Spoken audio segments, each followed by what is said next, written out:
Welcome back to the deep dive.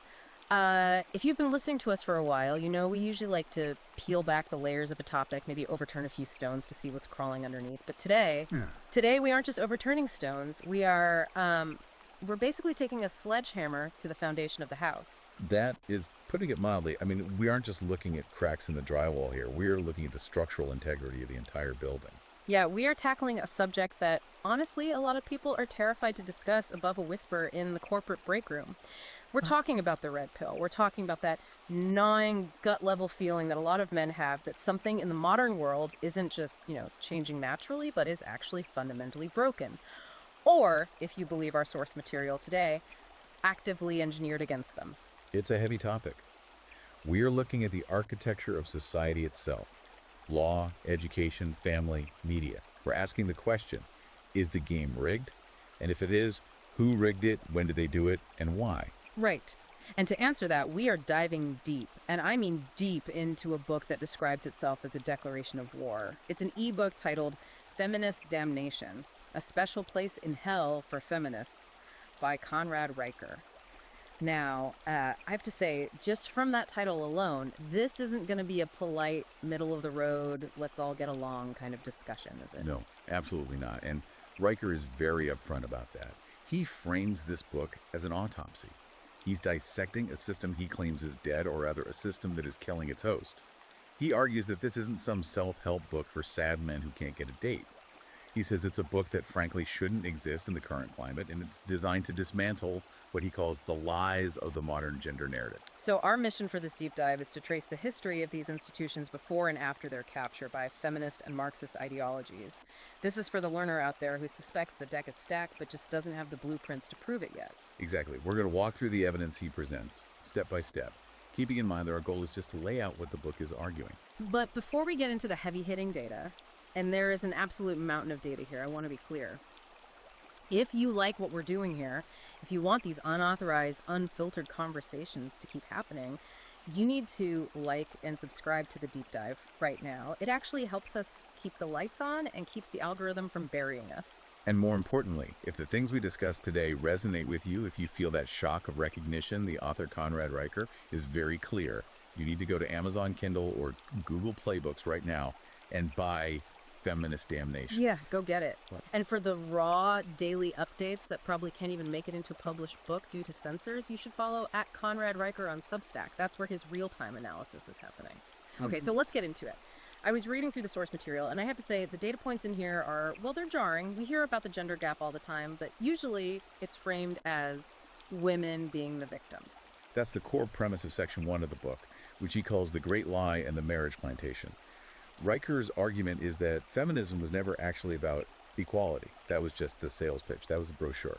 He argues it was always about supremacy, and he introduces the concept of the gynocracy. The gynocracy. Let's unpack that term before we go any further, because it sounds like something out of a sci-fi novel.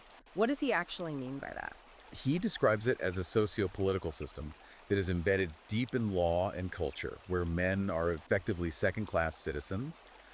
But, and this is the key to his argument, it's masked by a pervasive narrative of female victimhood. Right, so it's hidden in plain sight.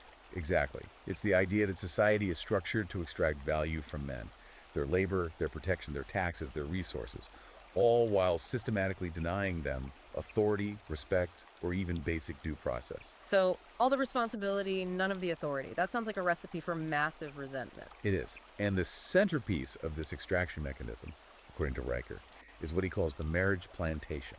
Man, that is a brutal term, the marriage plantation. I mean, it implies slavery. It implies you are working the land for someone else's benefit, and you have no actual ownership. It does, and he uses it intentionally to describe the legal reality of marriage for men in the West today. He argues that marriage has evolved from a partnership into a trap. And he backs this up with hard numbers. Like, we often hear about how women are oppressed in relationships, but Reicher points to the divorce rates. Financial settlements favor women 90% of the time. 90%. That seems statistically impossible if the courts were truly neutral. I mean, if it were a coin flip, it would be 50-50. Even with the whole wage gap myth, it should be closer to maybe 60-40. If it were neutral, yes. But 90% implies a systemic directive. It implies that the default setting of the legal system is basically just transfer assets to the woman. And here is the kicker on the oppression narrative. Men initiate only 10% of divorces, yet they pay 73% of the legal fees. Wait, hold on. Let me get this straight.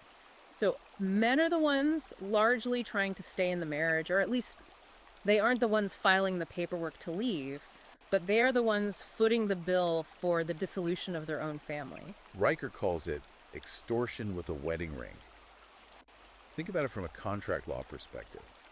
If you and I start a business, and I decide to quit because I'm unhappy or I need to find myself, I don't usually get to keep the building, the assets, the intellectual property, and force you to pay me a salary for the next 10 years. No, you'd get laughed out of court. Right. But in family court, according to the book, that is exactly what happens. It is the only contract in Western law where the party that breaks the contract is explicitly rewarded for doing so. And it gets so much darker when you look at the child custody aspect. The book details the extortion of fatherhood. This is where it stops being about just money and starts being about human souls. Yeah, this is where the gynocracy concept really shows its teeth. Riker argues that the legal system turns love into a liability. It treats fathers not as parents, but as revenue streams. There was one case study in the book that, honestly, I had to put the reader down for a second. The story of Jason Wu. Oh yeah, I flagged that page. That was absolutely terrifying. Yeah. Walk the listener through Jason's story, because this is the stuff nightmares are made of. So Jason Wu is a software engineer. Good job, stable guy, plays by the rules. He goes through a divorce. He ends up paying $1.1 million in child support over the years. Which is an insane amount of money to begin with. It is. But here's the twist. It turned out the child's age had been falsified on the original documents. Falsified how? Like a typo at the hospital. No deliberate manipulation by the mother. The child was actually an adult for a significant portion of the time he was paying. The birth date was manipulated to extend the payout period. So Jason found out. He got the proof. He went to court to say, hey, I've been paying child support for a grown adult. This is blatant fraud. And any rational person would think the court says, oh my God, fraud, here's your money back, and she goes to jail. You would think. But the court ruled that because of the statute of limitations on contesting the acknowledgement of paternity or the specific details of the birth certificate, it was too late. He had to keep paying. He paid over $1 million. That is just, I can't even process that. And Riker points out this devastating detail. While Jason was draining his savings, his ex was buying a Tesla and a timeshare in Cancun. And Jason Wu didn't get one single weekend with the child. That sounds like something from a dystopian novel, not a family court in Denver. It effectively says, truth doesn't matter, procedure matters, and revenue matters above all else. Riker argues that family court operates with a lack of transparency that simply wouldn't be allowed in criminal law or corporate law. It's a closed loop. He quotes a judge from Broward County. This was an off-the-record admission, obviously, captured in a private conversation. The judge told a father in a hallway, "You'll see your kids when your payments are current." You'll see your kids when your payments are current. That's explicitly transactional. That's literally holding a hostage. It is. In the eyes of the system Riker describes, visitation isn't a fundamental human right of a parent. It's a product. You buy it. If you stop paying, the product is withheld. Children are leverage. The argument here is that the system is designed to transfer wealth from men to women, and the emotional connection between a father and his children is just the hostage used to ensure the transaction goes through. It effectively criminalizes the state of being a father if you run out of money. Exactly. There's a term Riker uses, Title 40VD. This is the federal program that incentivizes states to collect child support. The federal government actually pays states a bonus based on how much support they collect. So the state has a financial incentive to maximize payments from fathers, regardless of fairness or shared custody arrangements. The judge isn't just a neutral arbiter. The judge is a revenue collector for the county. That is a massive conflict of interest. It means the state is basically betting against the father from day one. Riker calls it the industry of broken homes. And if the end game is this marriage plantation, Riker argues you don't just arrive there by accident, you are groomed for it. And that grooming starts way earlier. It starts in school.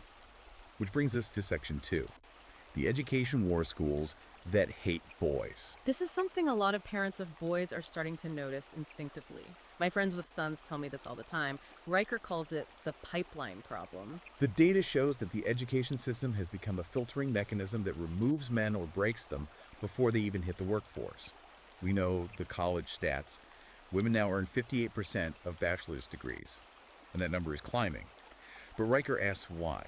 Is it because boys suddenly became stupid in the last 30 years? No, obviously not. He argues that schools have become feminized environments that punish natural male behavior. We see this with the ADHD diagnoses, right? It's a massive disparity. Boys are diagnosed with ADHD at 5 times the rate of girls. Riker compares the behaviors.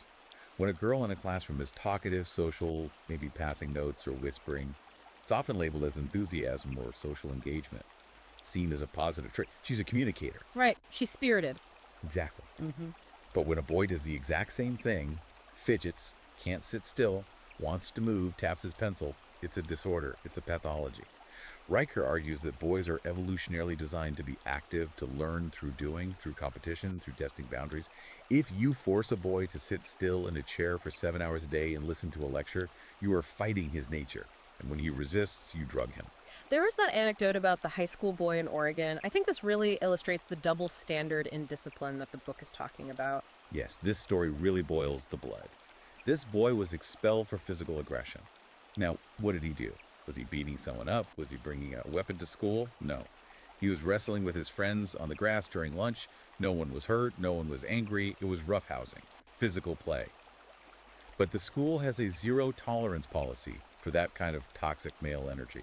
Meanwhile, what were the girls doing, according to the book? The girls were engaging in what psychologists call relational aggression. Gossip, destroying social standing, isolating peers, cyberbullying on Instagram, psychological warfare, essentially. But because it wasn't physical, because it didn't look like male violence, there were no consequences. So the boy gets expelled for playing, and the girls literally destroy a peer's reputation, and nothing happens. It teaches boys from a very young age that their natural way of interacting, which is often physical and hierarchical, is inherently wrong or bad. Riker says we are raising a generation of boys who are afraid of their own bodies. And if they survive K through 12, they get to university, where Riker discusses the weaponization of Title IX. Now, most people listening probably just think Title IX is about sports funding, right? Like making sure the girls' soccer team gets new jerseys. That was the original intent back in 1972. Uh-huh. But Riker argues it has morphed into a system of surveillance and the total removal of due process. It's now used to police everyday interactions and speech. He cites a professor who was investigated simply for assigning Aristotle, Why? deemed toxic. The argument was that Aristotle held views on women that were antiquated, which of course he did. He lived in ancient Greece, so exposing students to him was a form of violence. Another professor was actually reprimanded for using the word mankind instead of humankind in a lecture on history. It sounds petty, but Riker argues this has a massive chilling effect. It's not just petty, it's career-ending. But the real danger, according to the book, is the tribunal system for accusations. This is where we see the massive drop in male enrollment in graduate programs, law, and medicine specifically. These are fields that used to be predominantly male-dominated. Enrollment of men in law and medicine is down 40% in schools with weak due process protections. Why? Riker explains the calculation. Imagine you are a rational young man. You are looking at investing $200,000 in 4 years of your life into a medical degree. But you know that under current Title IX rules, one anonymous accusation, even without proof, even if it's just a feeling of discomfort from a peer, can trigger a hearing where you don't have the right to a lawyer, you don't have the right to cross-examine your accuser, and the standard of proof is incredibly low. The risk is just too high. The degree can be seized at any moment. So they are opting out, they are leaving the building. Riker calls it the Great Male Capital Strike. Which leads us directly to the workplace. If you survive the education system, you enter the workforce. But Riker calls this next part Section 3, the war on work and the death of the breadwinner. This is where Riker really challenges the mainstream narrative about privilege. We constantly hear about the glass ceiling for women, the invisible barrier keeping them from the corner office. Riker counters this with the concept of the glass cellar. The glass cellar, that's a vivid image. What's down there? The invisible, dangerous, dirty jobs that actually keep civilization running, jobs that are almost exclusively done by men. We're talking about high voltage line repair, deep sea welding, logging, roofing, sewage maintenance. Riker drops a stat that is almost never discussed on the nightly news. 93% of workplace fatalities are men. 93%. So while we're talking about getting more women on the board of Fortune 500 companies, men are the ones falling off cell towers and getting crushed in industrial accidents. Right. Riker argues that society wants equality only in the air-conditioned, safe, high-status jobs. No one is picketing for 50% female representation in coal mines. No one is demanding equal representation in the bricklaying union. And yet, these men in the glass cellar are treated with total disdain. Riker tells the story of John Peterson, a steelworker in Ohio. This anecdote perfectly encapsulates the culture clash. John is a guy who has worked with molten metal, built infrastructure, done the hard, dangerous work for 20 years. His factory closes down. He applies for a job in maintenance at a tech campus, essentially sweeping floors and fixing lights. He was told he needed emotional intelligence training just to get the interview. To sweep floors. Because the corporate culture has shifted so radically, it's no longer about competence or grit. It's about conformity to a specific communication style, a feminine communication style. HR departments, which Riker notes are overwhelmingly female, prioritize empathy and collaboration and verbal processing over results and stoicism. So John, who can literally build a skyscraper with his bare hands, is unqualified because he doesn't know how to use I feel statements. It's a shift from meritocracy to diversity. Riker argues it's a shift from hiring based on skill to hiring based on identity quotas and personality compliance. And he points out the economic absurdity of the college or bust myth that feeds this entire system. He uses data from Georgetown showing that a male trade certification holder, or someone who becomes an electrician or a plumber, often out-earns a male sociology grad by about $4,200 a year on average. I love the irony he points out there. The electrician is wiring the house of the sociology major who can't even get a job. But the sociology major has all the debt. Riker calls college a debt trap for men. And this leads to the economic reality men face regarding family. Riker presents a really stark choice in the book. He calls it the wife or the yacht. Okay, that sounds like a joke or some internet meme, but he's actually serious. He is dead serious. He breaks down the lifetime value numbers. A man who marries and has children in this system is, in Riker's view, stressed, taxed, and replaced. He's the beast of burden. He bears the financial weight, the legal risk, and the emotional labor of a system that actively calls him toxic. But the man who opts out. Riker calculates that the man who avoids marriage and children can save between $200,000 and $500,000 over a lifetime. He lives unburdened, he can travel, he can invest, he can retire early. So the system is fundamentally designed to extract resources from the family man, but the man who steps outside of that can actually reclaim his life. That is the core argument. It's a cynical economic calculation, sure, but Riker insists the numbers don't lie. But to keep men in the system, to keep them working and paying and marrying despite all these massive risks, you need a powerful propaganda machine. You need to convince them that this is what they should do and that their natural instincts are wrong. And that is where the media comes in. Section 4. The media machine and the myth of toxic masculinity. This is the stuff we see every single time we turn on the TV. The cultural programming.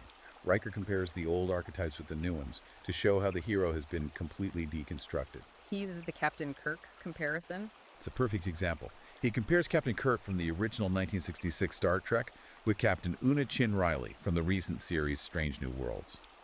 Think about the original Kirk. He was decisive, he was bold, he was a leader, he took risks, he was physically capable, he sometimes broke the rules to save his crew. He was the ultimate archetype of competent masculinity. Exactly. Huh. Now look at the modern captain. Hesitant, reliant on emotional appeals, constantly second-guessing decisions.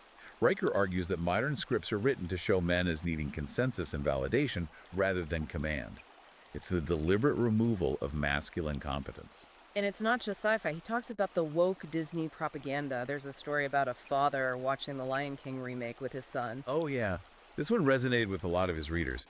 The father noted that in the remake, the dynamic of the pride completely changed. In the original, Mufasa is the king, the protector, the ultimate authority.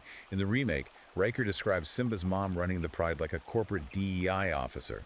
She's lecturing, she's managing. The male agency is entirely stripped away. It's subtle, but it adds up over time. And then you have the sitcom tropes, like The Big Bang Theory. Look at that show. You have geniuses, literal rocket scientists, and theoretical physicists, but socially. They are children. They are pathetic. They constantly need the women, who are often waitresses or in less intellectual fields, to fix them, to teach them how to be human, to mother them. Or Modern Family. Phil Dunphy. The classic bumbling dad. He's well-meaning, he's nice, but he's basically an idiot. He constantly needs to be saved by the competent, exasperated wife. Riker argues this isn't just lazy writing, it's psychological warfare. It frames men as effectively oversized children who need female supervision just to function in society. And then there's the language itself, the term toxic masculinity. This is a key piece of the gynocracy's defense mechanism. If you want to control a group, you control the language you use to describe them. Riker points to search trends. Searches for toxic masculinity spiked 700% between 2015 and 2020. Now, did men suddenly become 700% more toxic in those 5 years? Actually, the data says the exact opposite. Actual male violence assaults, murders declined in that period. But the narrative exploded. Riker discusses how the American Psychological Association fed into this.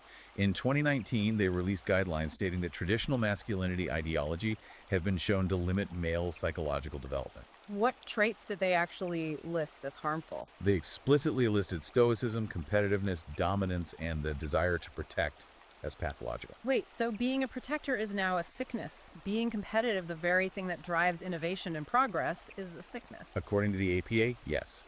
It creates what Riker calls the double bind. If you are strong, stoic, and competitive, you are toxic, and the system hates you. If you are soft, vulnerable, and yielding, you are despised by the dating market and ignored by society. You literally cannot win. And that feeling of you cannot win is what drives the next section. Riker argues that this isn't just politics, it's religion. Section 5, the religion of feminism and the hijack of psychology. This is a really fascinating sociological analysis. He argues that feminism functions exactly like a fundamentalist religion. It has original sin, being born male. You are born guilty of the patriarchy. It has penance. Checking your privilege, apologizing for your existence, giving up your seat, your job, your voice. And it has heresy. Questioning the wage gap, suggesting that men have problems too. If you commit heresy, you get excommunicated, you get canceled, you lose your job. He mentions the United Church of Christ ordaining a gender-fluid deity. It shows how deep this ideology has penetrated. Even traditional religious spaces are being rewritten. But the most damaging part, according to Riker, is the IRS bias. This is where the religion actually gets state power. This was about the nonprofit status, right? Yes. There were men's mental health groups specifically designed to stop men from committing suicide, which we know is a massive epidemic. They were denied nonprofit status because they were flagged for promoting male supremacy. Yeah. Why? Because they focused exclusively on men. Meanwhile, feminist groups that openly advocate for the dismantling of the nuclear family. Millions in grants, tax-exempt status, no questions asked. That is infuriating. You have men dying of despair, and the government says, sorry, helping you is hate speech. It's why Riker attacks modern therapy so aggressively. He says modern therapy fails men because it demands they act like women. It demands tears, opening up, vulnerability. Tell me your feelings. But when men do, they often feel worse. Men process through action, through solution finding. Riker tells the story of James, an engineer. James was in therapy for depression. He was told he was emotionally stunted because he wouldn't cry in the sessions. He felt broken. He thought something was fundamentally wrong with his brain. What did James end up doing? He quit therapy entirely. He started lifting weights. He started reading Stoicism, Marcus Aurelius, Epictetus. He took responsibility for his life instead of wallowing in it. And what happened? He found instant clarity. His depression lifted. Riker's concept is simple. Modern therapy teaches men to whine. Stoicism teaches them to win. It's about agency versus victimhood. Which brings us to the reaction. Men aren't just taking this lying down anymore. We are seeing a massive pushback across the board. Section 6. The Rebellion, MGTOW, Tech, and the Brotherhood. This is where the book shifts from an autopsy to a war manual. He talks extensively about MGTOW men going their own way. Now, the media usually paints these guys as incels, right? They. Just angry guys in basements who can't get girls. Riker rejects that entirely. He defines MGTOW not as incels, but as winners. These are often successful men, smart men, who have looked at the stats, the divorce rates, the marriage plantation, the glass cellar, and said, I'm opting out, the game is rigged, so I'm just not playing. And the numbers are growing incredibly fast. 17% of American men aged 25 to 44 now identify with this movement or similar sentiments. That's up from 6% in 2015. That is a massive demographic shift. We are talking about millions of men entirely removing themselves from the dating and marriage market. He tells a story of Ryan. Ryan is the archetype of this rebellion. He lost his house and his income in a brutal divorce. The system crushed him. But instead of giving up or getting violent, he started MGTOW Garage. He teaches off-grid living. He has 400,000 subscribers. He lives cheaply, he's free, and he is building his own infrastructure. And that infrastructure piece is huge. It's not just about living in the woods, it's about technology. The tech rebellion. Men are building their own platforms to escape censorship. Riker highlights Men First, a decentralized social platform that is raising crypto funding. Because if you stay on the main platforms, Twitter, Facebook, YouTube, you get banned if you speak too loudly about these issues. Exactly. We saw it with Andrew Tate and Jordan Peterson. Riker discusses their deplatforming not as a defeat, but as a badge of honor. When they were kicked off, their financial success actually increased. Right. Pete's War Room, Peterson's membership, they monetized the rebellion. They proved you don't need the corporate sponsors to reach an audience. It's also happening in the coding world, which is fascinating. Yes, the migration from GitHub to Radical. 18,000 male developers moved to decentralized coding platforms. Why? To avoid toxic masculinity regulations and codes of conduct that were being forced upon them in open source communities. They just want to code. They don't want to sit through DEI struggle sessions or be told their variable names are offensive. And then there's the physical brotherhood, the No More Silent Majority rally in Dallas. June 15th, 2024. 12,000 men standing in total silence. It wasn't a protest with shouting. It wasn't a riot. It was a show of force. Riker emphasizes the importance of offline spaces, gyms, grilling, workshops, places where feminist oversight simply cannot reach. There was that viral image he described the man grilling his Nike Air Jordans. The symbolic rejection of funding feminism. Nike, of course, being a brand that has leaned heavily into the woke narrative, it's about voting with your wallet and refusing to support companies that hate you. Which leads us to the final section, Section 7, the future sovereignty over slavery. Riker presents a binary choice here. It's really the culmination of the entire book. The choice is sovereignty or slavery. And the key realization, according to the book, is that the cavalry isn't coming. He argues that the system isn't broken.